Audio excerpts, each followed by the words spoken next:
سمجھاتے رہو لوگوں کو، آج نہیں تو کل سمجھ جائیں گے انشاءاللہ۔ آپ یہ انشاءاللہ اس پر ساری باتوں پہ عمل کریں گے۔ میں آپ کو سمجھا یہ رہا تھا، سنیں گے نا انشاءاللہ؟ اب آ جائے اپنے گفتگو پر کہ اس مہینے میں جو جنگیں کیوں ہوئی ہے، کس عمر میں ہوئی ہے، ساری باتیں بھی ذہن میں رکھیں گے۔ اب 55 سال، اب جو ہے نا سرکار علیہ الصلوۃ والسلام مدینہ پاک میں آنے کے بعد بھی دشمن خاموش نہیں رہے۔ ایک قبیلہ تھا یہودیوں کا، سرکار جب مدینے میں گئے تو مدینے کے لوگوں نے اپنے سب آپس میں بات کر حضور کو مدینے کا حاکم بنا لیا تھا۔ بولے سبحان اللہ، کیا بنا لیا تھا؟ حاکم بنا لیا تھا۔ حاکم کہتے ہیں مدینے کا شہر، جو یہ بولے گے وہ بات چلے۔ اس لیے مکے میں مشرکین تھے، کوئی منافق نہیں تھا، لیکن جب سرکار مدینہ آ جائے تو عبداللہ بن ابی، یہ بہت بڑا منافق گزرا ہے، منافقوں کا سردار عبداللہ بن ابی اس کا نام تھا۔ قرآن میں بھی اس کا ذکر آیا، حدیث میں بھی اس کا ذکر آیا۔ اس کا نام عبداللہ بن ابی تھا۔ یہ بڑا لوگوں کے سامنے بڑا رحم دل ہوتا تھا، ادھر بھی بات کرتا سمجھاتا، ادھر بھی بات کرتا سمجھاتا، مدینے میں بڑا مشہور تھا، لیکن اس کے دل میں چاہت تھی کہ میں بڑا بنوں۔ اب دو لوگوں کو لڑانے کے لیے اس کے چیلے بھی بہت تھے، شاگرد بھی بہت تھے، تو میں آپ کو کیا بتاؤں، بس اس کی خواہش تھی کہ یہ لیڈر بنے، لیکن اللہ کو جو منظور تھا وہ ہوا۔ حضور مدینے میں آئے تو سارے لوگوں نے کہا حضور سے جیسے بہتر آدمی کہاں ملے گا، جن کی سچائی پر اپنے تو اپنے دشمن بھی کہتے تھے یہ صادق الامین ہے۔ تو سارے مدینے کے لوگوں نے، مسلمانوں نے آپ کو مدینے کا حاکم بنا لیا۔ اب اس کو جلن شروع ہو گئی، لیکن پھر بھی یہ کلمہ پڑھا، کیونکہ لوگوں کے سامنے نیک بن رہا تھا انہیں۔ ایسے لوگ ہوتے نا، ان کے گھر والوں سے پوچھیں گے اخلاق کیسے، تو مارکیٹ میں تو اچھے اخلاق بتاتے ہیں، لوگوں کے ساتھ جی جی ہاں ہاں سب کرتے ہیں، گھر میں بیوی بچے سے پوچھو پتہ چلے گا اصلیت کیا ہے۔ اخلاق اگر واقعی مزاج اچھی بنانا ہے تو ہر جگہ ایک ہی مزاج رکھو، اس کو کہتے ہیں اچھے اخلاق، اچھی مزاج۔ الغرض سرکار مدینہ پاک میں آئے تو سب کو حاکم، حضور کو حاکم بنا دیا گیا۔ تو عبداللہ بن ابی کو جلن تھی لیکن بول نہیں سکا، وہ بھی دکھاوے کا کلمہ پڑھ لیا، دکھائے کا کلمہ پڑھ لیا۔ اب یہ منافق تھا، لہٰذا سرکار جب مدینے میں تھے تو یہودی بھی مدینے میں رہتے تھے۔ یہودی میں ایک یہودی تھا، ایک قبیلہ تھا بنو نوذیر، اس قبیلے کا نام بنو نوذیر تھا۔ اس کا مارکیٹ میں کئی دکانیں تھے، شیئر مارکیٹ میں اس کے 75% پیسہ لگا ہوا تھا، شیئر مارکیٹ میں، مدینے کی مارکیٹ میں۔ میں سمجھانے کے لیے بول رہا ہوں، شیئر مارکیٹ یہ آپ کو سمجھانے کے لیے بول رہا ہوں۔ 75% پیسہ بنو نوذیر جو یہودی تھے ان کا لگا ہوا تھا، اور مارکیٹ چل رہی تھی مدینے کی۔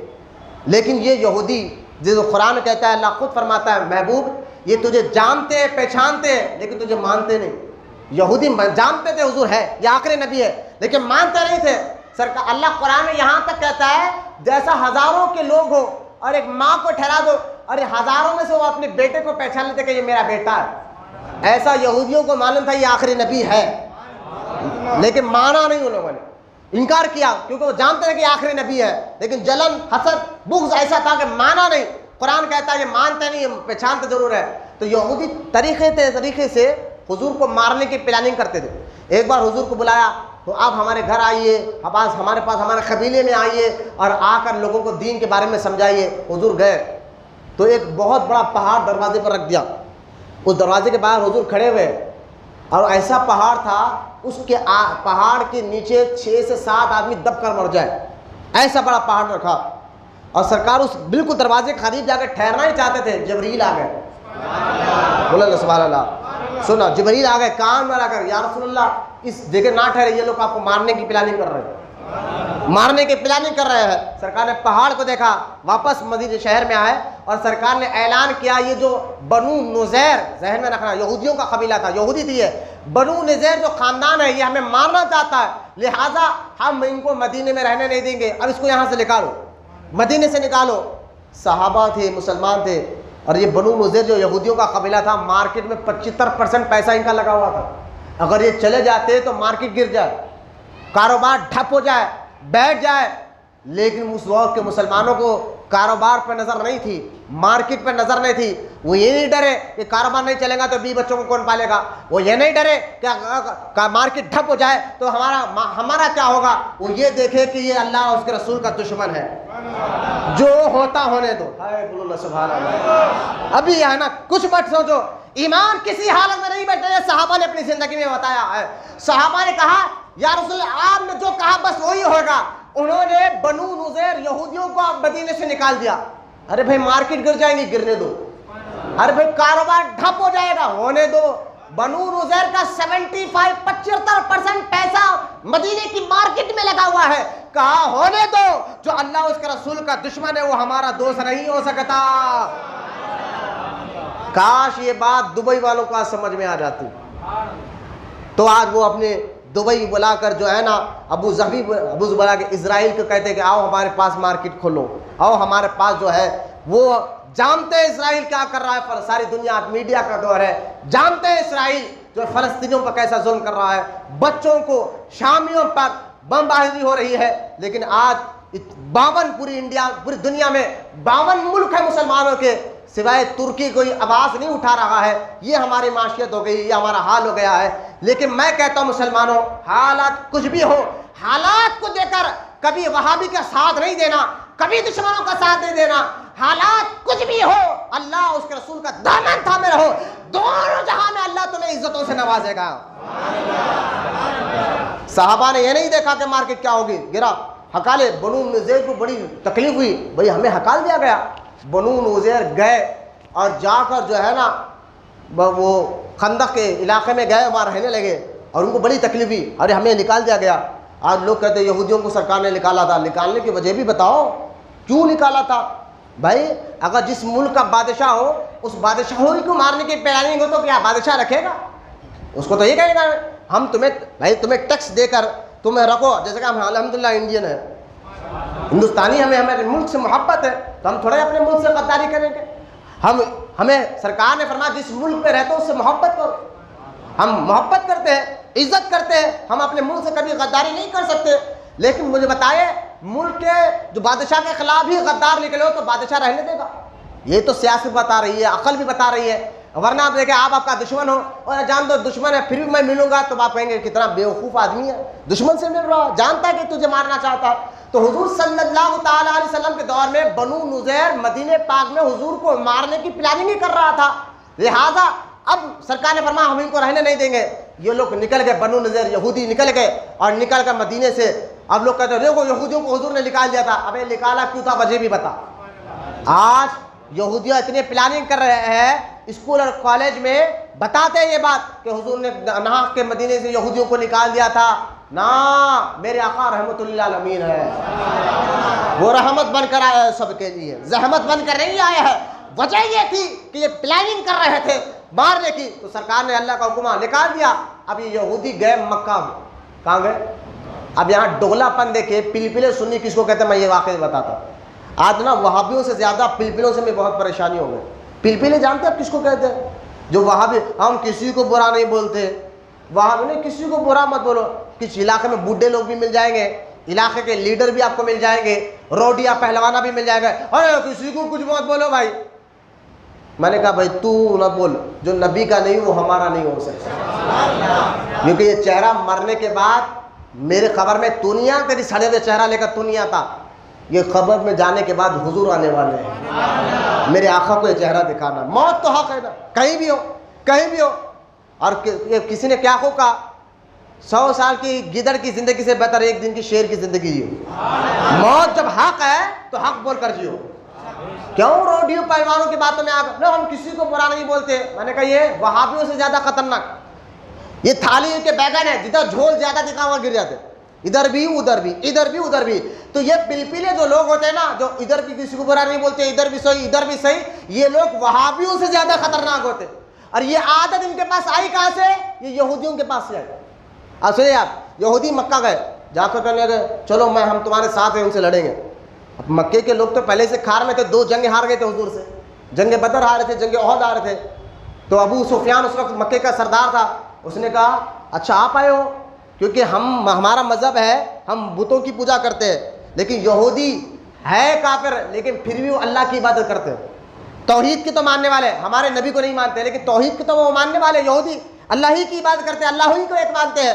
لیکن یہاں سے پتہ چلا صرف اللہ کو ایک بولو, اللہ کی توحید مانو, اور نبی کو نہیں مانو گے تو کافر ہوگے. ایمان تبھی آپ کے دل میں آئے گا جب نبی کی اطاعت کرتے ہوئے اللہ کو ایک مانو گے.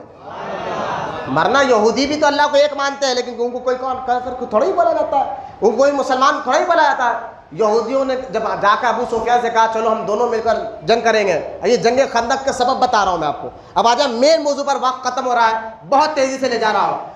اب یہودیوں نے جب جا کر کہا تو ابو سفیان نے کہا دیکھو ہم بتوں کی پوجا کرنے والے اور تم بھی اللہ کی عبادت کرتے ہو، ہم تمہاری بات پہ یقین کیسا کریں کہ تم ہمارا ساتھ دو گے؟ تو یہودی کہنے لگے بتاؤ تمہیں یقین آئے اس کے لیے ہم کیا کریں؟ جیسا پلپلے لوگ کرتے نا ہم تمہارے ساتھ ہیں بھائی، تو یہودی کہہ رہے ہم تمہارے ساتھ ہیں، تمہارا یقین دلانے کے لیے کیا کریں؟ تو وہ کہنے کہ چلو کعبے کا غلاف پکڑ کر قسم کھاؤ۔ یہودی گیا کعبے کے غلاف کو پکڑ کر قسم کھائے ہم تمہارے ساتھ ہیں، چلو ہم لڑیں گے۔ ابو سفیان کہا میں ابھی بھی مطمئن نہیں ہوا، کرنا کیا ابھی؟ بولے تم اللہ کی عبادت کرتے ہو نا؟ ہاں۔ ابو سفیان کہنا تم یہی بات کہ ہم تمہارے ساتھ یہ کہنا ہے تو ہماری بت ہماری مورتی کو سجدہ کرو۔ اب دشمنی اتنی تھی، ٹھیک ہے بھائی، یہودیوں نے مورتیوں کو سجدہ بھی کر دیا، سجدہ کر کر کہا ہم تمہارے ساتھ ہیں۔ تو لہٰذا دشمن کو کتنے حد تک گر سکتے؟ پلپلا پن، ادھر بھی صحیح ادھر بھی صحیح، جدھر جھول زیادہ دیکھا یہ پلپلے پن وہابیوں سے زیادہ آج کے دور میں یہ خطرناک ہے۔ بچوں میں آپ کو ایک ایک بات کھل کر اتنا بتا رہا ہوں، سمجھانے کی کوشش کر رہا ہوں تاکہ آپ کو سمجھا دے یہ سنی وہابی کوئی لڑائی یا جھگڑے کی بات نہیں ہے، یہ محبت رسول اور ادب رسول کی بات ہے۔ یہ جو نبی کا نہیں وہ ہمارا نہیں ہے، ایسا نعرہ ہے کہ آپ کے ایمان کو تازہ کرے گا انشاءاللہ، آپ کے عقیدے کو تازہ کرے گا، آپ کی خبر میں اللہ تعالیٰ نور کو داخل فرمائے گا اگر یہ بات آپ مان لیں گے، اور آپ کو ماننا ہی پڑے گا کیونکہ یہی عقیدہ صحابہ کا تھا، یہی عقیدہ تابعین کا تھا، یہی عقیدہ تبع تابعین کا تھا، اور یہی عقیدہ سارے مسلمان اور اولیاء کرام کا ہے۔ لہذا کسی کو برا مت بولو، چھوڑو اس کا ساتھ، کہنا ہم عاشق رسول ہے الحمدللہ، جو نبی کا گستاخ ہے ان سے ہمارا کوئی رشتہ نہیں ہے۔ تو خیر یہودیوں نے مکے والوں سے مل لیا، اب مکے والوں کو لے کر اب آ گئے 12,000 ایک روایت میں آتا ہے، اور شاہ عبدالحق محدث دہلوی کہتے ہیں 10,000 یہودی، اس میں مکے کے کفار بھی ہے مشرک سب مل کر مدینے پر حملہ کرنے کے آئے، اس کو کہتے ہیں جنگ خندق۔ کتنے ہزار یہودی تھے؟ یہودی اور کافر مشرک ملا کر 13,000، کتنے تھے؟ اس وقت حضور کے دور میں سارے مدینے کی آبادی 5,000 تھے، ابھی کی دشمن کتنے ہیں؟ 13,000، اور مدینے کی آبادی اس میں عورتیں ہیں، بوڑھے ہیں، بچے ہیں، سب ملا کر ان کی آبادی کتنے تھی؟ 5,000۔ اب مجھے بتائیں 13,000 آدمی آتے، مدینہ اس وقت اتنا چھوٹا شہر تھا، اور گھس جاتے تو ایک ہی جھٹکے میں سارا شہر صاف ہو جاتا۔ لیکن اب غور دیکھیں یہاں، جب سارے یہودی اور مشرکین مل کر مدینے پر حملہ کرنے کے لیے آ رہے تھے، حضور کو خبر ہو گئی، حضور نے تمام صحابہ کو بولا بتاؤ کیا کرنا ہے؟ تو حضرت سلمان فارسی رضی اللہ تعالیٰ نے کہا کہ یا رسول اللہ جب دشمن آ رہے ہیں ہمیں، اب ہم ان کا باہر نکل کر مقابلہ نہیں کریں، ہم اپنے گھر میں رہ کر مقابلہ کریں گے۔ اس کے لیے ہم یہ کام یہ کریں گے آقا کہ ہم مدینے کے، کیونکہ ایک حصہ گھر تھے، دوسرا حصہ اس طرح تنگ حصہ تھا جہاں سے دشمن گھس نہیں سکتا تھا، تیسرا حصہ کھلا تھا جہاں سے دشمن گھس سکتا تھا، کہا جو حصہ کھلا حصہ ہے وہاں پر خندق کر دیں گے۔ خندق کہتے گڑھا کھودنے کو، خندق کیا کہتے ہیں؟ کھودنا، گڑھا کھود دیں گے، خندق کھود دیں گے اور دشمن کو آنے نہیں دیں گے ہم مدینے۔ تو سرکار نے اس مشورے کو پسند فرمایا، بولے نا سبحان اللہ۔ یہ بزرگان دین، یہ صحابہ کی بھی عادت تھی کہ اچھے لوگوں سے مشورہ لینا، یہ اللہ اس کے رسول کی سنت ہے۔ سرکار نے اس مشورے کو قبول فرمایا، عورتوں کو، بوڑھوں کو، چھوٹے بچوں کو ایک مدینے کے قلعے میں بند کر دیا کہ تم لوگ یہاں رہو، اور سرکار نے فرمایا اب وہ آ رہے ہیں، دشمن آ رہے ہیں، 13,000 کا لشکر آ رہا ہے، اور صحابہ 3,000 ہیں۔ کتنے ہیں؟ 3,000 صحابہ ہیں۔ جنگ خندق اسی مہینے 5 ہجری ذی القعدہ کا مہینہ تھا، یہی مہینہ تھا، اسی مہینے میں جنگ ہوئی تھی۔ 3,000 کا مجمع۔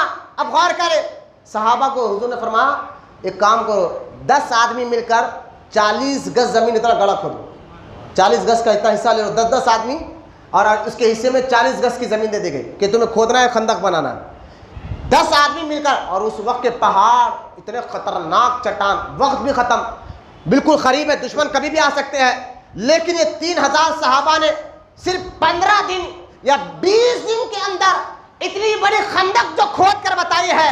ارے انسان تو انسان ہے، میں کہتا ہوں کافر اور مشرک بھی پریشان تھے، اور اس وقت جو احد کا پہاڑ، جو پتھر تھا نا پہاڑ، اس کو احد کا پہاڑ، وہ بھی حیران تھا ہوگا یار اتنے کم وقت میں ان کو ایسی کیا طاقت آ گئی تھی، صرف 15 دن کے اندر اتنے مضبوط پہاڑوں کو کھود کر خندق تیار کر دیا گیا۔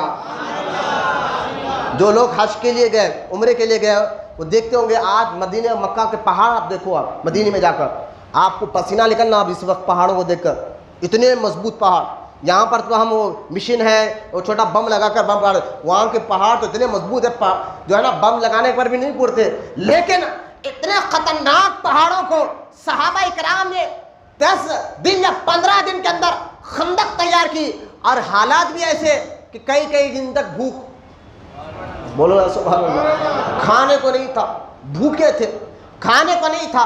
اب ایسے حالات میں ایک طرف بھوک، ایک طرف پیاس، پھر دشمن بالکل قریب آ گیا ہے، ان کے آنے سے پہلے گڑھا کھودنا ہے۔ اب سوچیں آپ حالات کیسے ہیں۔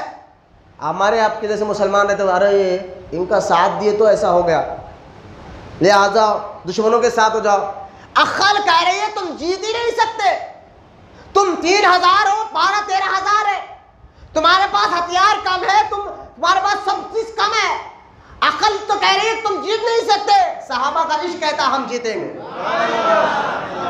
ہاں عقل پر نہیں، اللہ رسول پر یقین رکھنا ہوگا، اللہ پر رسول پر توکل رکھو۔ اس لیے قرآن میں اللہ فرماتا ہے ایمان والو اگر تم ہی کامیاب ہوگے، غم نہ کرو، سستی نہ کرو، تم ہی کامیاب ہوگے، لہذا اگر یقین رکھتے ہو تو تم ایمان والے رہو، اور ایمان والے رہ کر مرو، تم ہی کامیاب ہوگے۔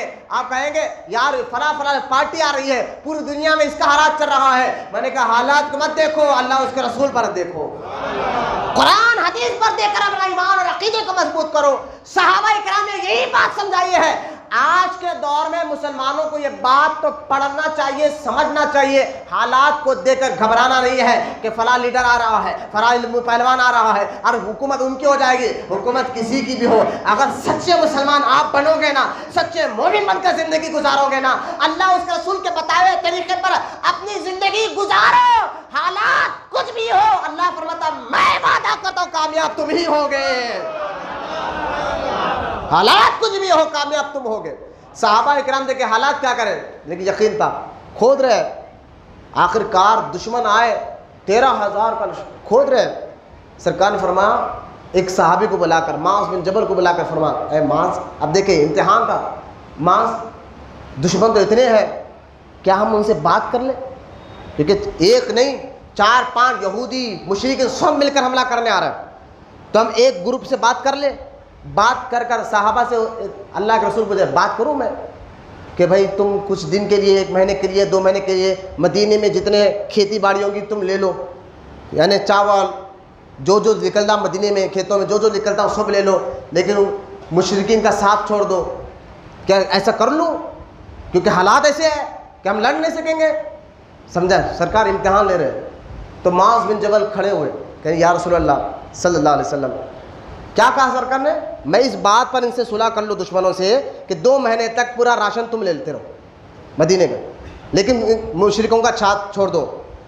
تو معاذ بن جبل کھڑے ہوئے کہا یا رسول اللہ، ادب دیکھیں آپ، ادب دیکھیں صحابی کا، یا رسول اللہ اگر یہ اللہ کا حکم ہے، اللہ کی طرف سے وہی آئی تو آپ کریے، ہم نہیں بولیں گے، لیکن آقا اگر آپ ہمیں امتحان دینا چاہتے ہیں، آپ یہ سمجھ رہے کہ ہم ڈر جائیں گے ان سے، جب ہم مسلمان نہیں ہوئے تھے تب ان کو ہم ہمارے کھیت سے ایک دانہ لے جانے نہیں دیتے تھے یہودیوں کو، اب تو ہم مسلمان ہیں اور اللہ رسول پر ایمان لائے ہیں، اب ہم حالات کو نہیں دیکھیں گے، اللہ رسول پر یقین ہمیں بولو اللہ سبحان اللہ۔ سرکار خوش ہوئے، فرما میں یہی چاہتا تھا، میں دیکھنا چاہتا کہ حالات کو دیکھ کر تم ڈر نہ جاؤ۔ اب یقین اللہ پر ایسا، رسول پر ایسا، اب کھودنا جاری ہے۔ آخر کار سرکار کے پاس ایک صحابی آئے، کہنے حضور بھوک بہت لگ رہی ہے، کیا کرے؟ تو سرکار انہوں نے وہ بھوک کی وجہ سے پیٹ پر پتھر باندھ دیا تھا وہ صحابی نے۔ حضور پیٹ پر میں نے پتھر اس لیے باندھا ہے، سینٹ کہتی ہے، حکیم کہتے ہیں اگر معدے میں کی گرمی کو ختم کرنا ہے تو پتھر باندھو تو ایک قوت آتی ہے، طاقت، پیٹ میں ایک قسم کی طاقت آتی ہے، قوت آتی ہے، تو لہٰذا پیٹ کے اگر بھوک کو مٹانا ہے، آپ کبھی پتھر بن کر دیکھیے، آپ پیٹ پر بھوک زیادہ لگ رہی ہو، پیٹ پر پتھر بن کر رکھے، طاقت آ جائے گی۔ اس صحابی نے پیٹ پر ایک پتھر باندھا ہوا تھا، فرمایا حضور بھوک زیادہ لگ رہی ہے، کیا کرو؟ تو سرکار نے اپنا کرتا مبارک اٹھایا تو حضور کے پیٹ پر 2 پتھرے باندھے ہوئے۔ وہ حیران ہو گئے، حیران ہو گئے، بولے یار آقا کہنے لگے دیکھو میں بھی تو بھوکا ہوں، تم بھی، ہمیں اللہ کی رضا کے حالات کیسے تھے مسلمانوں کے، آج تو ہر چیز ہے، پھر بھی تم ایسی زندگی مت گزارو، گیدڑ والی زندگی مت گزارو، تم سچے مومن بن کر رہو، پھر دونوں جہاں میں کامیابی اللہ ہمیں ضرور عطا فرمائے گا۔ اب حضور کہ 2 پتھرے پیٹ میں باندھے ہوئے تھے. جابر بن عبداللہ اتنے بڑے صحابی ہیں یہ, حضور ان سے بڑی محبت کرتے تھے. وہ گئے اپنے گھر آئے, آ کر اپنی بیوی سے کہا کہ کچھ آٹا یا کچھ ہے گھر میں حضور کو کھانا کھلانے کے لیے. تو آپ کی بیوی کہنے لگی دیکھو گھر میں 6 یا 7 آدمی کا کھانا ہے, آٹا ہے اور ایک چھوٹی سی بکری ہے, کہاں بکری ذبح کرو, کھانا شوربہ تیار کرو, روٹی بناؤ. تو آپ کی بیوی کہنے کی جا کے حضور کے کان میں کہنا کہ چند لوگوں کو لے کر گھر پر آئے کھا کر جائے. وہ جابر بن عبداللہ گئے, جا کر حضور کے کان میں کہا یا رسول اللہ آپ کے لیے چند صحابہ کے لیے, صحابہ 3000 تھے, کہا چند صحابہ کے لیے آپ نے کھانا تیار کیا ہے. حضور آئیے نا کھانا کھا لیجیے, کھانا کھا لیجیے. سرکار نے دیکھا جابر بن عبداللہ کے چہرے کو اور اعلان کیا, خندق کھود رہے صحابہ 3000 صحابہ, اعلان کیا لوگوں آؤ جابر کے گھر میں دعوت ہے. ابھی حیران ہے آدمی 4 یا 5 آدمی کا آٹا روٹی ہے اور 3000 صحابہ کہاں سے کھائے. وہ گھر آئے اپنے بیوی سے کہا کہ حضور تو سب کو لے کر آ رہے, سب کو ساتھ لے کر آ رہے. تو آپ کی بیوی ہے کیا یقین تھا یار, آج بھی ہماری ماں بہنوں کا عقیدہ اللہ رسول پر ایسا ہو جائے. آج جو ایکٹروں پر ٹی ویوں پر یہ وقت گزار رہے ہیں, میں ان ماں بہنوں کو کہوں گا ایسا عقیدہ بنو, پھر دیکھو تمہارے گھر میں بھی جنت ہوگی, تمہارے کاروبار میں تمہارے شوہر سے 10 یا 100 روپے لانا اس میں بھی اللہ برکت داخل فرما دے گا. تم سچی عاشقہ تو بن کر دکھاؤ. وہ صحابی رسول کی بیوی جابر بن عبداللہ کی بیوی کہنے لگی تم نے کان میں کہا تھا حضور کو. وہ کہنے کہ میں کہاں نہیں کہا تھا, پھر حضور نے اعلان کیا نا. بولے ہاں حضور نے اعلان کیا. آپ کی بیوی کہنے کی جب حضور نے اعلان کیا تو حضور پر چھوڑ تو وہی دیکھ لیں گے آگے کیا ہوگا. بولو نا سبحان اللہ. حضور گھر آئے اس صحابی کے گھر, فرمایا روٹی کہاں ہے, شوربہ کہاں ہے. کہا حضور یہ روٹی ہے شوربہ ہے. فرمایا کپڑا ہٹاؤ. سرکار نے اپنا لعاب دہن ڈالا, اپنا تھوک مگا روٹی میں بھی ڈالا شروع ہے. بولے اب کھلاتے رہو. اور میں بولے تھے کپڑا نہیں ہٹانا. اس 6-7 آدمی کا آٹا تھا لیکن 3000 صحابہ پیٹ بھر کر کھا لیے. یہ میرے آقا کا معجزہ تھا جنگ خندق میں. 3000 صحابہ پیٹ بھر کر روٹی اور شوربہ کھا لیے. حضرت جابر بن عبداللہ کہتے ہیں جب سب کھا کر چلے گئے, حضور بھی تشریف لے گئے, جب ہم نے کپڑا ہٹا کر دیکھا نہ روٹی کم ہوئی تھی نہ شوربہ کم ہوا تھا. بولو نا سبحان اللہ. اگر آپ یقین اللہ رسول پر ہو تو سرکار پھر ایسا کر کر بھی بتائیں گے. حالات کچھ بھی ہو سرکار ایسا کر کر بھی بتائیں گے. پھر چند دن گزرے, پھر بھوک کے مارے ایک بچی, چھوٹی بچی جو نا اپنے والد کے لیے کھجور لے کر آئی تھی. وہ کھجور لے کر جا رہی. حضور نے بلا کر کیا لے جا رہی بیٹی. فرمایا آقا میرے ماں نے اپنے شوہر کے لیے میرے باپ کے لیے کچھ کھجوریں بھیجے دینے کے لیے. سرکار نے فرمایا ان کھجوروں کو میرے کپڑے میں ڈال. کپڑے میں ڈالا. چند 4 یا 5 کھجورے تھے, وہ کھجوروں کپڑے میں ڈالا. سرکار نے پورے صحابہ کا آؤ کھانا شروع کرو. بولو نا سبحان اللہ. یہ میرے آقا کے کپڑے اور ہاتھ کی برکت دیکھے. 3000 صحابہ نے ان کھجوروں کو کھایا اور جب کپڑا ہٹا کر دیکھا تو کھجور جیسے کہ وسیع موجود تھے. میں نے کہا نا پھر اللہ رسول پر تم یقین سچا رکھو, حالات کچھ بھی ہو کرم اللہ رسول ایسا کر کر بتائیں گے. اب یہ واقعہ گزرے. سرکار فرماتے اس وقت جو ہے نا جب جنگ خندق میں پہاڑے کھودے جا رہے تھے, حضور کے پاس حضور خود اپنے ہاتھ مبارک سے مٹی اٹھا کر ڈال رہے تھے. بولو سبحان اللہ. صحابہ کے ساتھ حضور خود مٹی اٹھا رہے تھے اور سر سے اٹھا کر لے آ کے پھینک رہے تھے. صحابہ کے حضور آپ بیٹھے رہے. فرمایا نہیں جس ثواب میں بھی کام لینا چاہتا ہوں. یہ تربیت تھی ہمارے لیے. اور غرض اب کچھ صحابہ آئے حضور کی بارگاہ میں, وقت ختم سے 5 منٹ دے دیجیے اور میں آخری بات ختم کر رہا ہوں. حضور کی بارگاہ میں آ گئے. حضور ہم ایک جگہ کھود رہے تھے, بہت بڑی چٹان نکل گئی, بڑی طاقت سے مارا, نکل نہیں رہی, پھٹ نہیں رہی ہے. حضور کیا کرے. سرکار فرماتے چلو میں چلتا ہوں. حضور تشریف لے کر گئے. اس چٹان کو دیکھا. سرکار نے اپنے نور ہے میرے آقا نے سبل ہاتھ میں لیا, یوں سمجھے سب جو بھی اوزار تھا اس دور میں ہاتھ میں لیا. اور جیسا اس سائڈ میں, اب بڑے گنیٹ کو مارنا تو پہلے دونوں سائڈ ٹوکل کیا جاتا ہے, بعد میں بیچ میں نا, پہلے سائڈ میں مارا سرکار نے. جیسا ہی مارنا تھا ایک روشنی نکلی, پہاڑ نکلا اس کے اندر سے کیا نکلی, روشنی نکلی. پھر سرکار نے دوسری طرف مارا, وہاں سے ایک روشنی نکلی. سرکار دونوں روشنیوں کو دیکھے سبحان اللہ کہہ رہے ہیں. اب پھر سرکار نے بیچ میں مارا, پتھر پھٹا, ایک اور روشنی نکلی. سرکار نے فرمایا سبحان اللہ. صحابہ نے پوچھا یا رسول اللہ علیہ الصلوۃ والسلام یہ کیا سبحان اللہ کہہ رہے ہیں, یہ روشنی کیوں نکل رہی ہے. آقا نے فرمایا اللہ تعالیٰ نے اس تینوں روشنیوں کے ذریعے مجھے کچھ بشارتیں دے دی ہے. بولو نا سبحان اللہ. کچھ مجھے بشارتیں دے دیے, سورہ اعراف میں ذکر ہے, مجھے کچھ بشارتیں دے دیے. صحابہ نے پوچھا حضور کیا بشارت دی اللہ تعالیٰ نے.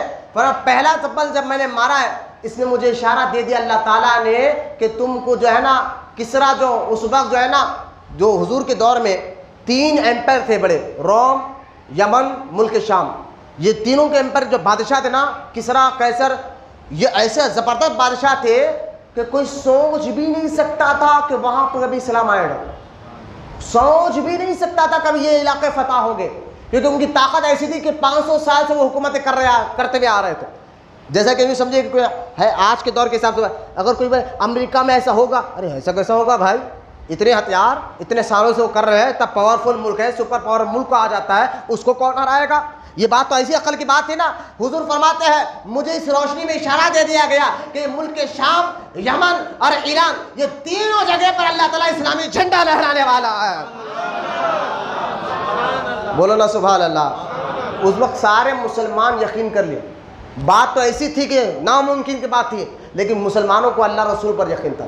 لیکن کچھ منافق ہر دور میں ہوتے نا، ایسا کیسا تھا، وہاں بھی جو ہے اس دور میں منافقین تھے، وہ کہنے لگے ایسا بھی ہوگا.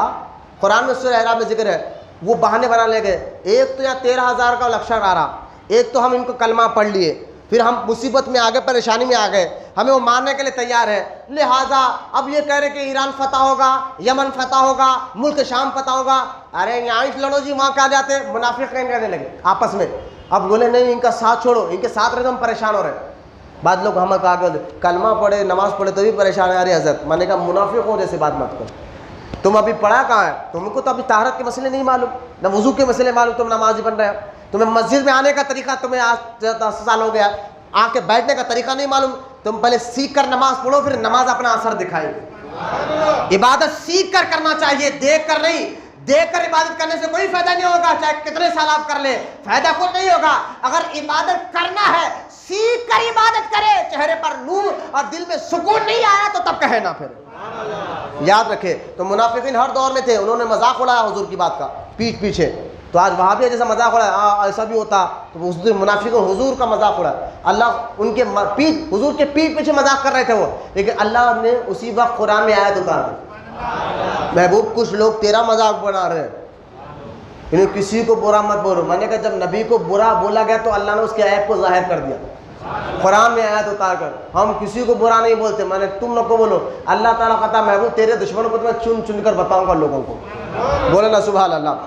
سورہ اعراف میں اللہ تعالیٰ نے آیت اتار دی 26واں پارہ دے کر کہ منافقین یہ مذاق کر رہے ہیں. تو جو وعدہ کر رہا ہے کہ ملک روم اور عراق اور یمن فتح ہوگا، ان کو یقین نہیں ہے، لیکن محبوب تو جو کہہ رہا ہے وہ ہو کر رہے گا. بولے نا سبحان اللہ. وہ ہو کر رہے گا. اب غور کرے، اب یہاں پر جو ہے نا خندق تیار ہو گئی. منافقین کو بھی اسی جنگ میں منافقین ظاہر ہو گئے. منافقوں کو اللہ نے فرمایا محبوب ان کو اللہ کرو اپنے پاس سے. منافقین ظاہر ہو گئے. اب اس جنگ میں دشمن آ گئے. 1 مہینے تک مدینے کا یہ لوگوں نے گھیرا کر رکھا دشمنوں نے. کتنے مہینے تک؟ 1 مہینے تک. ادھر سے کبھی تیر، وہ لوگ پہلے آئے، گڑھے کو دیکھ کر حیران ہو گئے، اتنی بڑی خندق تیار کر دی اتنے دن میں. بڑے تو تیار ہو گئے، حیران ہو گئے. اور 1 مہینے تک، اب وہ دیکھیں 1 مہینے تک انہوں نے اتنا ظلم کیا کہ 1 مہینے تک انہوں نے مدینے کے باہر جو کھیتی باڑی تھی ان کے جانور کھا گئے. یہودیوں کے جانور، مشرکوں کے جانوروں نے کھیتی باڑی کو تباہ نحس کر دیا تاکہ مسلمان کھانے پینے کے لیے بھی محتاج ہو جائے. یہ معاملہ کر دیا. ادھر سے تیر برسائے جاتے، پتھرے برسائے جاتے، لیکن ان کی ہمت نہیں ہوتی تھی کہ وہ خندق گڑھا پار کر آئے. ادھر صحابہ ڈٹے ہیں، بھوکے ہیں، پیاسے ہیں، لیکن دامن نہیں چھوڑا رسول پاک کا. حالات کچھ بھی ہو، دامن نہیں چھوڑا. مہینہ گزر گیا، یہاں تک کہ ایک دشمن نے کہا ایک کام کرو، جہاں قلعے میں عورتیں بچے ہیں نا وہاں سے جاؤ اور وہاں کی ان کی عورتوں پر حملہ کرو، ان کے بچوں پر حملہ کرو. دشمن وہاں سے آنے کے لیے ایک پہلوان گھس گیا. وہ پہلوان اتنا بڑا پہلوان تھا کہ وہ 1000 آدمی کے لیے اکیلا کافی تھا. اتنے طاقت رکھتا تھا مکے کا بہت بڑا پہلوان. وہ جو ہے نا اس قلعے کی طرف آ گیا جس قلعے میں حضور نے مدینے کی عورتوں کو، بچیوں کو رکھا تھا. وہاں سے حملہ کرنے کے لیے آیا اور اس قلعے کے باہر اللہ کے رسول نے سید السادات مولائے کائنات علی مرتضیٰ رضی اللہ تعالیٰ عنہ کو حفاظت کے لیے کھڑا گیا تھا. علی وہاں کھڑے تھے. علی بولے نا سبحان اللہ. علی وہاں کھڑے تھے. علی بولے سبحان اللہ. آج بھی مولا علی کا نام ہے. طاقت کیوں آتی ہے؟ کیوں آتی ہے؟ میں بتا رہا ہوں. علی کھڑے تھے، وہ 1000 پہلوانوں 1000 آدمی پر اکیلا بھاری ہونے والا پہلوان، مکے میں اس کا ریکارڈ تھا کہ وہ تنہا 1000 کو مار سکتا تھا۔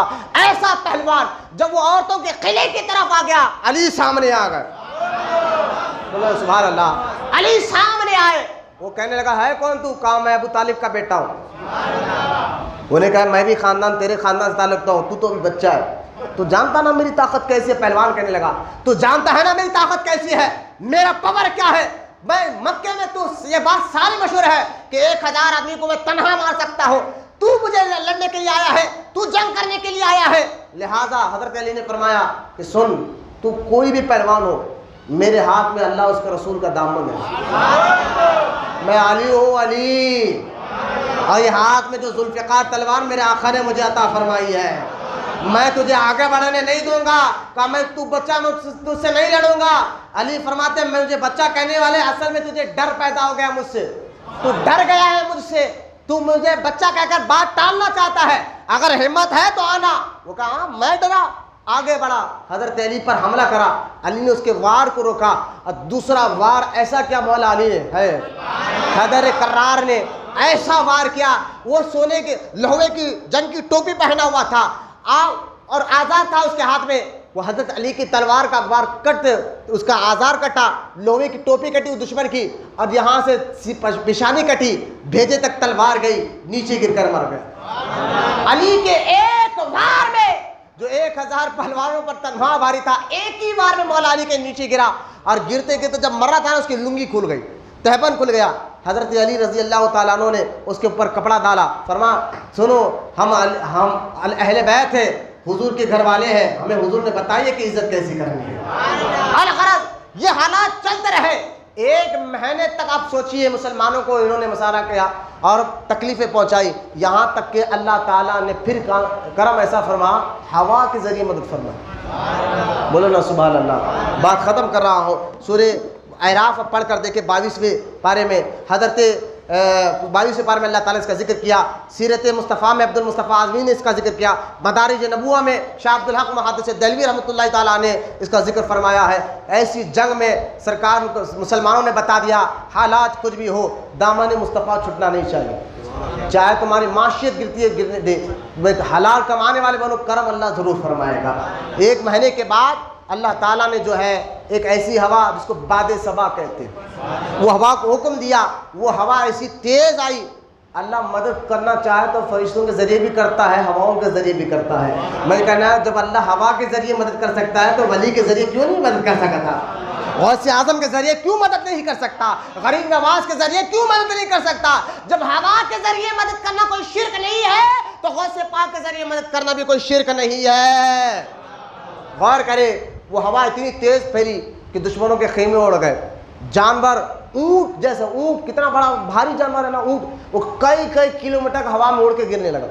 اور دیکھیں آپ، بیچ میں خندق ہے، ادھر دشمن ہے ادھر مسلمان ہے، ہوا ادھر چل رہی ہے ادھر کچھ نہیں ہے، بولے سبحان اللہ، ہوا گڑے کے ادھر چل رہی ہے اور ایسی تیز ہوا چل رہی ہے کہ اونٹ کئی کلومیٹر تک جا کے گر رہے ہیں، خیمے گر رہے ہیں، یہاں تک کفار اور مشرکین اور یہودیوں کو اتنا ڈر بیٹھ گیا، اس ڈر سے ان لوگوں نے میدان چھوڑ کر بھاگ گئے۔ پھر اللہ تعالیٰ نے مسلمانوں کو کامیابی عطا فرمائی، وہ بھاگے اور وہ ختم ہوئی جنگ۔